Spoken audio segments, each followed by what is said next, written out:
Holy smokes, it's a newsy week in Pacers land. GM Chad Buchanan grabs the mic with setting the pace and says a lot about the Pacers offseason. Tyrese Haliburton grabs the mic and says a lot about his recovery and so much more to get to on today's Locked On Pacers podcast.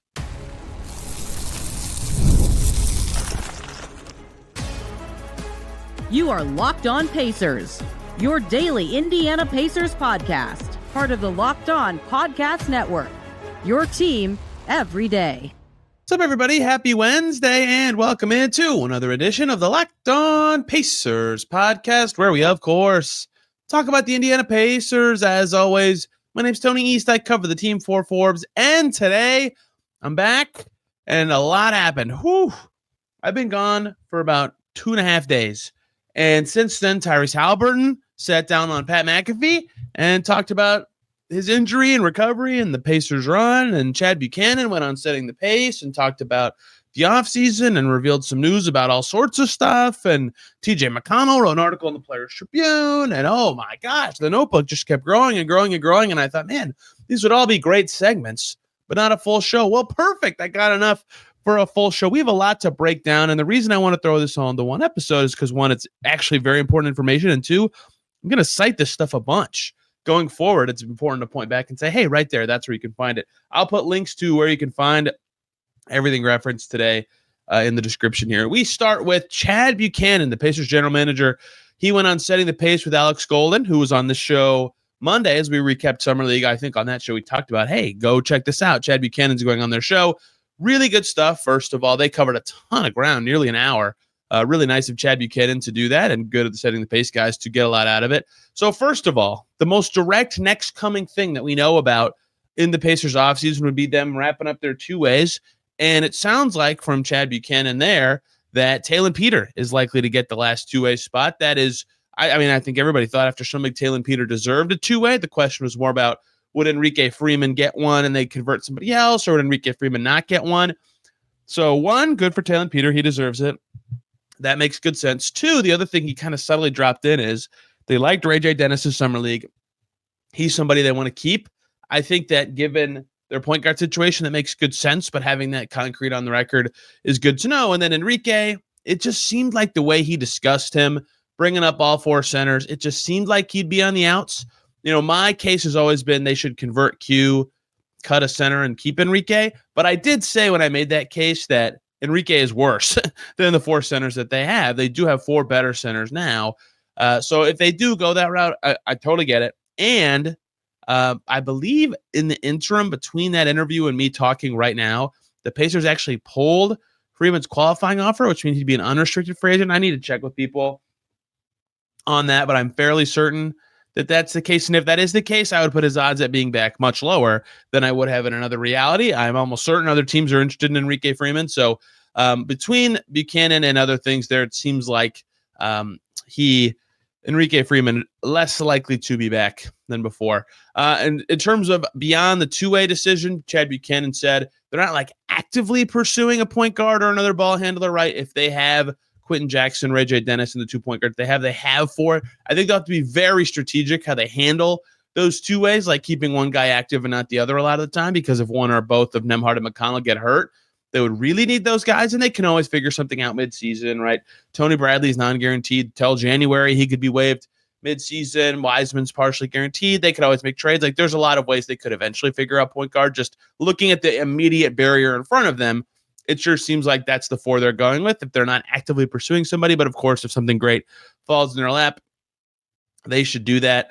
The other roster thing that he brought up, or that there was many. Another roster thing they brought up was centers. They talked after Turner departed about the choice between making a trade with another team or doing center by committee. They obviously had dialogue with other teams. They do that all the time, every single day.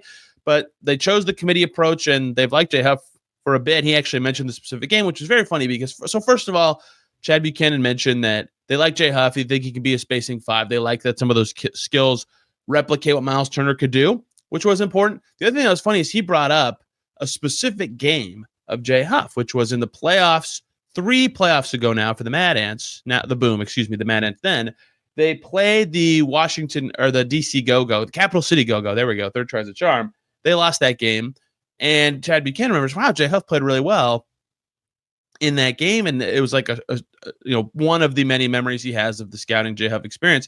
It's, what's funny about that game is my memory of that game was that was the first time I was exposed to Quentin Jackson. He was on the Go-Go and he was awesome. He was the Go-Go's leading scorer in that game. And I remember thinking, oh, this guy's pretty good. And then they signed him the next season. So that's funny that two different players from the Go-Go in that game now on the Pacers. Jay Huff in that game, by the way, 16 points, 20 rebounds, 6 assists, 2 steals, 5 blocks. Yes, that is correct. Chad, if you're listening, that's the Quentin Jackson game to me. He was asked about, some other stuff, just kind of around the team, less about specifically one more free agency thing. He did say that he talked to James Johnson recently. Johnson wants to keep playing, but he didn't really sound like something that the Pacers would be all over right now. He said, quote, right now it could be challenging to find a spot for James, and said that, in my opinion of the roster right now and the change dynamics and the ripple effects that have come from Haliburton's injuries, that it'd be hard to fit him in, right? And so if he wants to be back in a different role, maybe so. But if he wants to keep playing, is he really going to take a coaching role? I know people always say that. People keep saying this. They say, well, James Johnson just being an assistant coach, it's already what he is. Like, you don't think teams have thought of that? Like, clearly, it is different being a player versus being a coach. Like, the way another teammate, if you are a player and you are practicing every day and you have to do the conditioning test and you have to be in the weight room and you have to take care of your body, you get a different respect from your teammates. Your voice means more. Obviously, he is closer to coach than player in terms of his impact on the team day to day, but like, it's a different voice. It's different. It's not the same, or else every team would just try to do that. Anyway, without Tyrese, with the expectations changing this year, with their roster now being full, given the moves they made, I would not expect a James Johnson reunion right now, mid-season, maybe like 2 years ago when they signed him in December. Perhaps if there's a reason to do it then, that could make sense. And he also mentioned the centers. He mentioned taking that to camp. So I would imagine, even with Tony Bradley being fully non-guaranteed, he'll be on the team come training camp in about 2 months from now. That is basically everything that I consider noteworthy of the free agency side of things. So who knows when it'll come, but I would expect maybe not super long from now the Taylor Peter signing to be official. Last year it was late July that they crossed the finish line with their first group of two-ways, and then early August with the last one.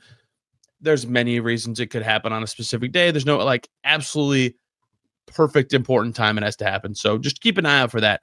Other things that made me go, oh, interesting. One, he recounted the Miles Turner version of events, basically the same as everybody else has. Two, like Rick Carlisle told me in an interview that I'll talk about a little bit later, but when I talked to Rick at Summer League, Rick mentioned them trying to win, right? Win games this year. And I know people talked about the gap year and they got their pick and maybe they could be a little bit worse.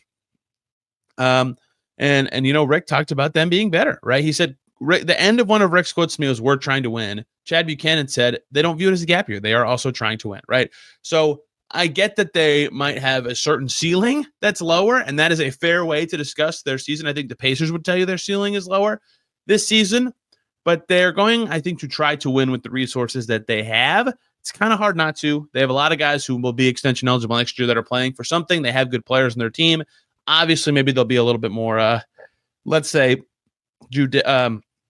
long-term approach thinking with their injuries. Maybe they'll default to some younger guys and some decisions for minutes later in the season, but I certainly think they'll try to win as much as they can throughout the year. The other thing is, he mentioned, one, Jarris Walker needed to play with force. That's the second straight summer that we've heard that. And two, but both center and two guard sounds like have a position battle for the starting spot coming.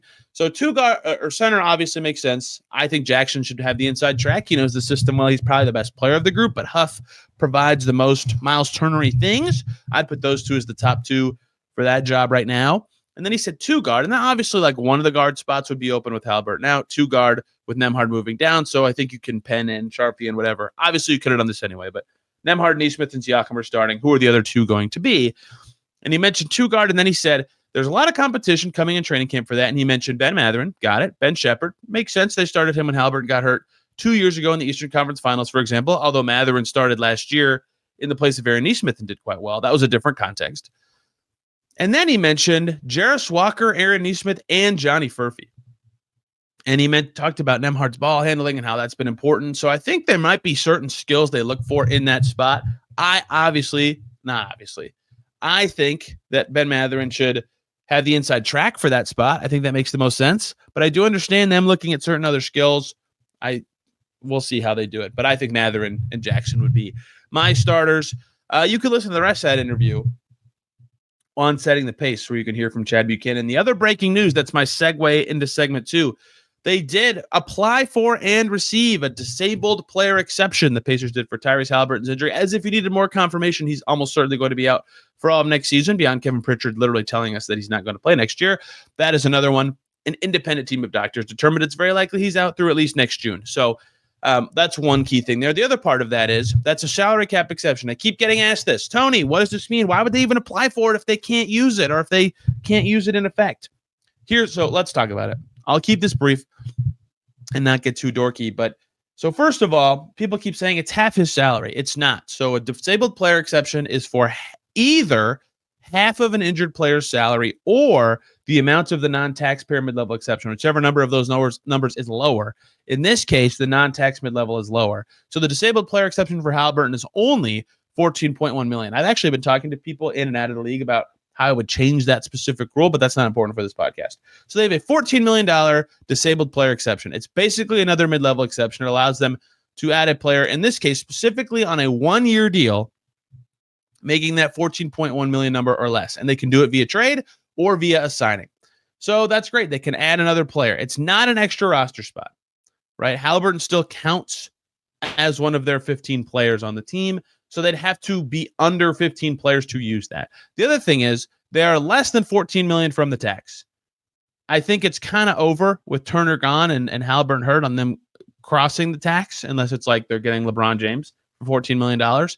I have them right now about $6.06 million from the tax.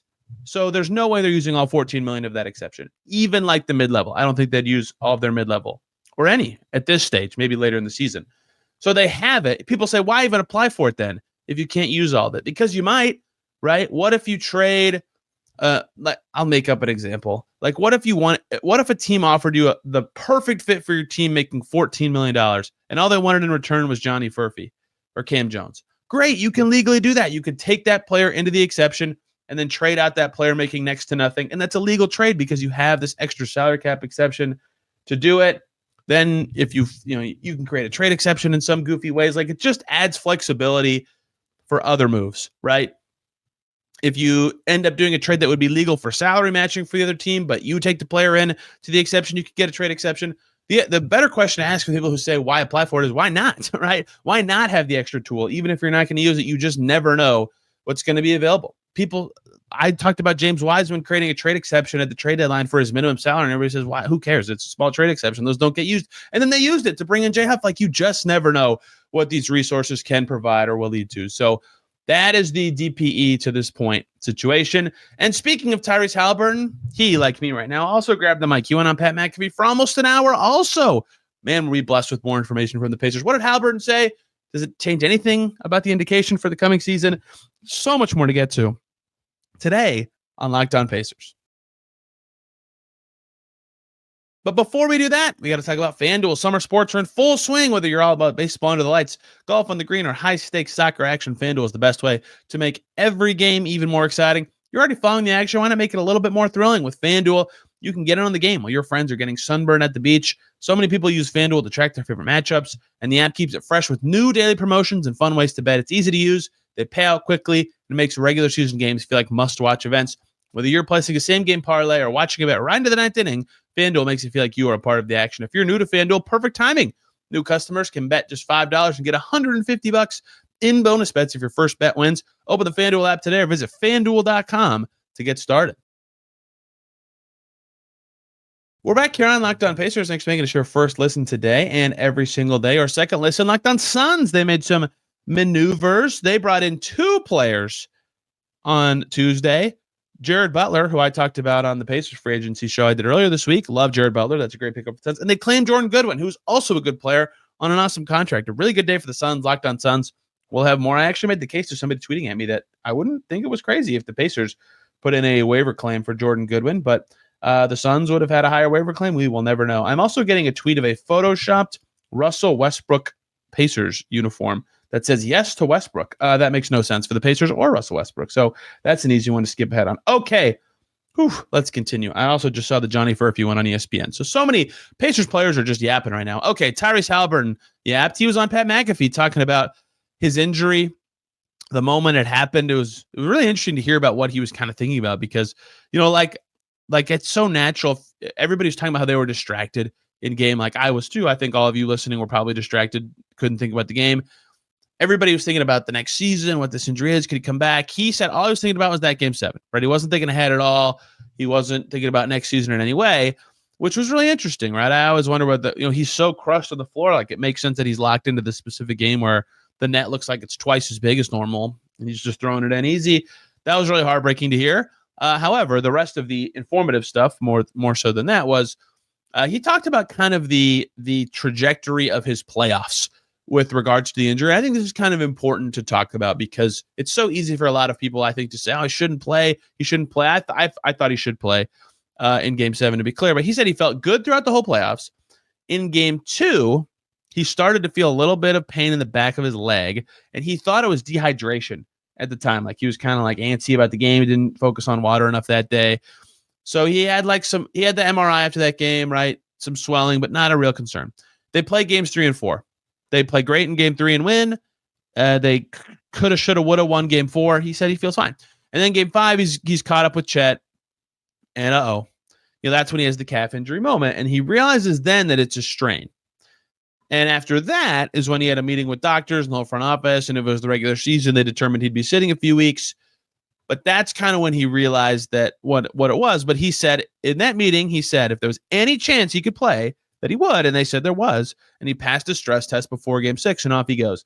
So it wasn't like this was something that like lingered through the whole playoffs. He kind of ironically dumped on my own take that there's too many games and that running around as much as players are asked to nowadays with the more spread out court and long season contributed, which was very funny. But I do think it's important to know that that's the timeline of events and how it went for him and that he knew the risks and still did anyway. And he told Dustin and I that. Dustin Dopirak and I talked to him before game 6. He said, yep, I know the risks. I know it's possible. I'm going to play, right? And I think that is the correct choice. You have a chance at a title. You're 2 wins from a title. You play, even if it jeopardizes an entire season. I know this season might suck for some fans, but I think that was the right choice, especially given that trajectory. And especially, right? So he said they win game 6. And he wasn't even being bothered by the calf. Now, granted, they dominated that game. He only played 23 minutes.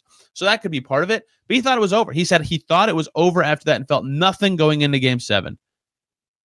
And, of course, it happens. So in his eyes, it's just bad luck. A lot of injuries are just bad luck. I think there's always a little bit more to it than that. But, he had a good point. There were not very many Achilles injuries 2 seasons ago, and there were 8 last year. Like, what's really going on? Is it really that much of a recent trend? Who knows?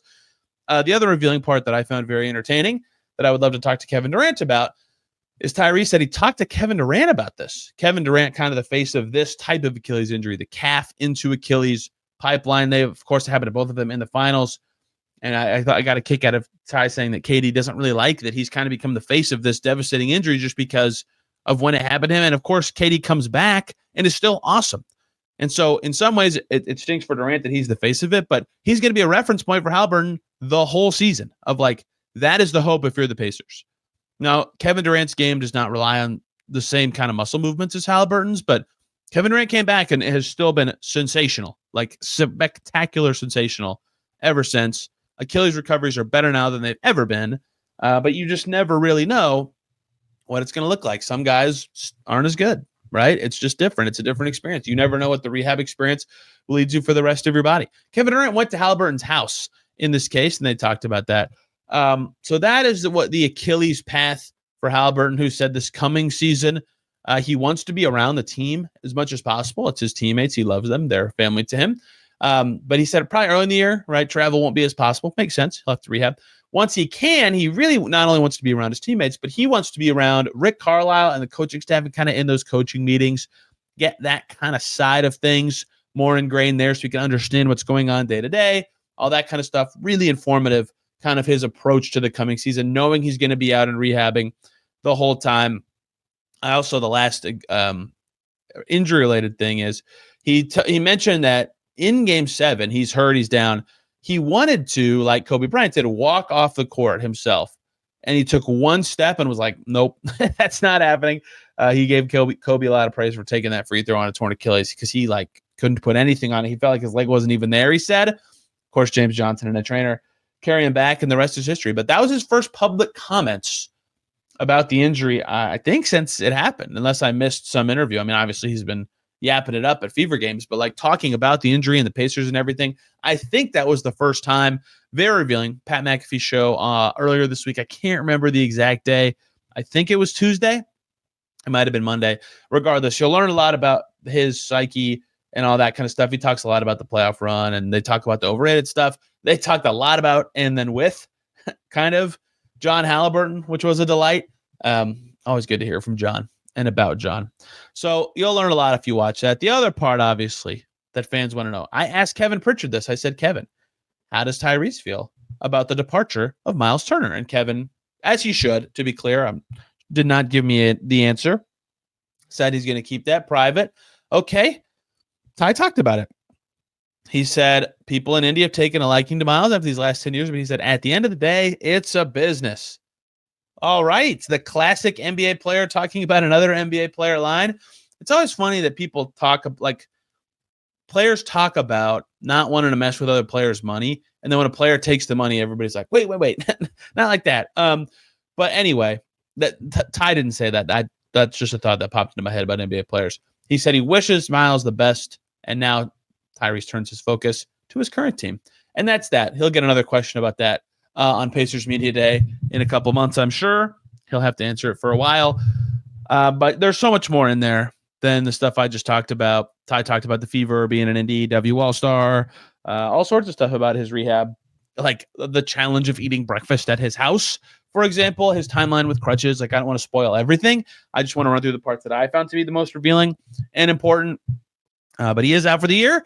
They get a disabled player exception for him. Chad Buchanan talked about that part. Ty talked about this part. Whew, it's all happening in the land of the Pacers. And that's not all. TJ McConnell wrote a great story in the Players Tribune. I talked to Rick Carlisle. Apparently, Johnny Furby's talking. I didn't even get a chance to listen to that. So much more to get to close out today's Locked On Pacers.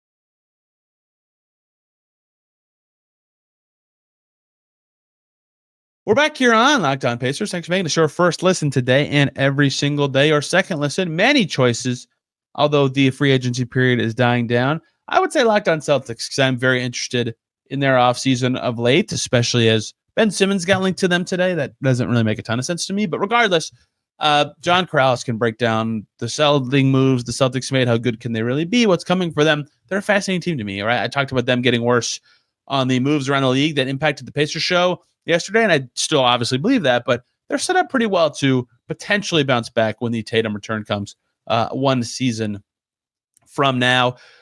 First up, TJ McConnell in the Players Tribune. Really, really good stuff about his emotions on the playoff run, the finals. It was funny to see his Players Tribune page. His first one was about the end of the process. It was from the late 2010s and even earlier than that, right? When he was with Philly and that team finally becoming decent to good. And now this one of him, 24 minutes from a championship and how crushing it was, but also how awesome he viewed last season because he viewed that team, that Pacers team, like a family, right? And how much, I thought he had one line that I don't want to read verbatim that I want you to go read, but he talked about how the end of the series against the Thunder and that season, just given the way the Pacers season had gone, they kind of just felt like invincible in that, they always overcome the challenge. They always come back. They always win the series. They always take the game, whatever.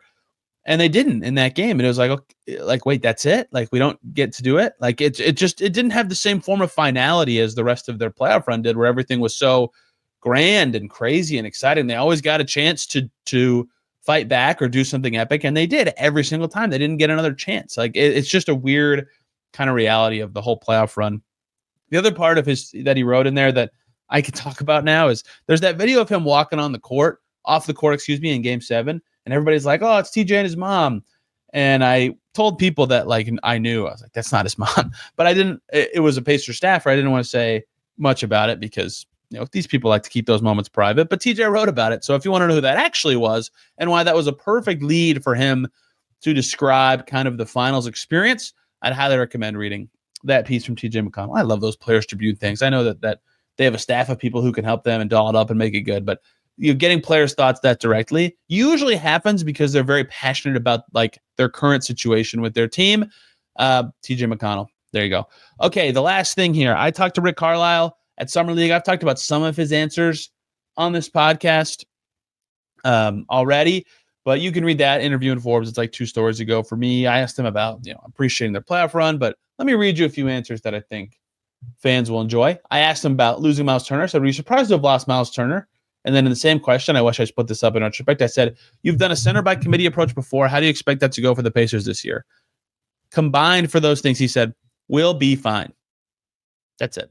I think Carlisle expects things to go fine at the center spot, as he said, and go well, and they'll be able to stay on their feet, keep running, and making stuff happen without Miles. He mentioned that he also, I mentioned this a few times, but I asked about Jay Huff in the center rotation. He said, he's at the right age. He's a stretch big and can protect the rim. And then he said, and with him, Isaiah Wiseman and Tony Bradley, we've got a lot of different options. So this is kind of a tea leaves deal, but both Chad Buchanan and Rick Carlisle, and I think Kevin at one point, have all mentioned Tony Bradley by name. It's only relevant because like if a guy's out of a team's plans, he just like, it's kind of like an omission deal that you can just kind of tell. They've all mentioned him. I think Tony Bradley is firmly like in the training camp plans for the Pacers. So obviously non-guaranteed contract that they could waive at any time, but keep Tony Bradley on the brain as a potential to be on the team kind of guy. Carlisle also said that he thinks that Wiseman and Jackson will be in good shape for training camp. And they've been working really hard, he said, with Jim Boylan. Since they've been able to get back on the court when they come in the facility, they've been working with Jim Boylan, one of the assistant coaches, about getting ready and getting to go. I asked him about the draft picks, what the Pacers liked about those guys. You can read about that in the story, so much more about the coming season. And when I asked him about, I mentioned this answer earlier, what excites him about this season, how it's going to look, he said, it's going to present a great opportunity in some form. I saw a thing today that had us ranked 20th or 21st in the league going into next year. That's good motivation. So we'll have a chance to have a real opportunity to help develop some guys in some real quality minutes, and we're trying to win.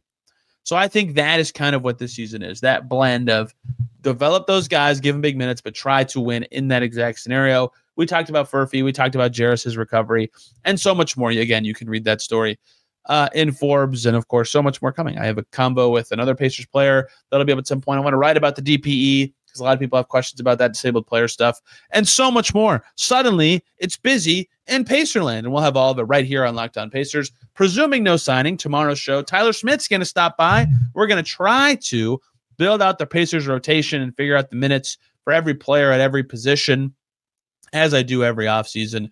And then next week, we'll see about what we can do to close out July and then deep offseason. We're already really in the deep offseason, but stuff is happening. People are talking, and there is so much to actually discuss, including on today's show. Hope you guys enjoyed this one and learned something. Again, I'll leave the links to all these things because I'm summarizing like an hour and 15 minutes of stuff into 3 little segments. You've got to listen to all of it yourself in links below. But thank you all so much for listening today. You can find me on Twitter and Blue Sky at Tony R. Reese. This podcast is at Locked On Pacers on both Twitter and Instagram. Back tomorrow talking about the Pacers rotation, or if they sign anybody, any signings. Thank you all for listening. We'll see you very soon.